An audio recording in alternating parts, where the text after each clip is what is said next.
প্রখ্যাত তাবি বিদ্যান ইমাম শাফি রাহিমাহুল্লাহ, যিনি 22 হিজরিতে জন্মগ্রহণ করেছেন, 104 হিজরিতে মারা গেছেন। মোটামুটি 1350 বছর পূর্বের কথা।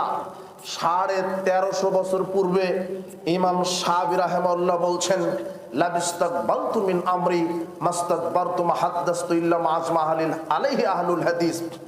এখন আমি যেটা জানছি, মানে 37 হিজরির পরে এক শ্রেণীর ওই শিয়া মতাবলম্বী, এরপরে আপনার খারজি মতাবলম্বী, এরা ইসলামের ভিতরে বিদআতকে ঢুকানোর চেষ্টা করেছিল 37 হিজরির পরে। তখন ইমাম শাফি বলছেন যে এখন যেটা আমি জানছি যে ইসলামের ভিতরে ভ্রান্ত হাদিস আমল আকীদা ঢুকানো হচ্ছে, এটা যদি আমি আগেই জানতাম তাহলে আমি যারা আহলুল হাদিস অর্থাৎ যারা সাহাবায়ে কেরাম তাদের নিকট থেকে যে হাদিসগুলি শুনেছি আমি শুধু সেটাই বর্ণনা করতাম। কিন্তু এখন ইসলামের ভিতরে শিয়া ফিতনা ঢুকে গেছে, খারেজি ফিতনা ঢুকে গেছে, তরিকার ফিতনা ঢুকে গেছে।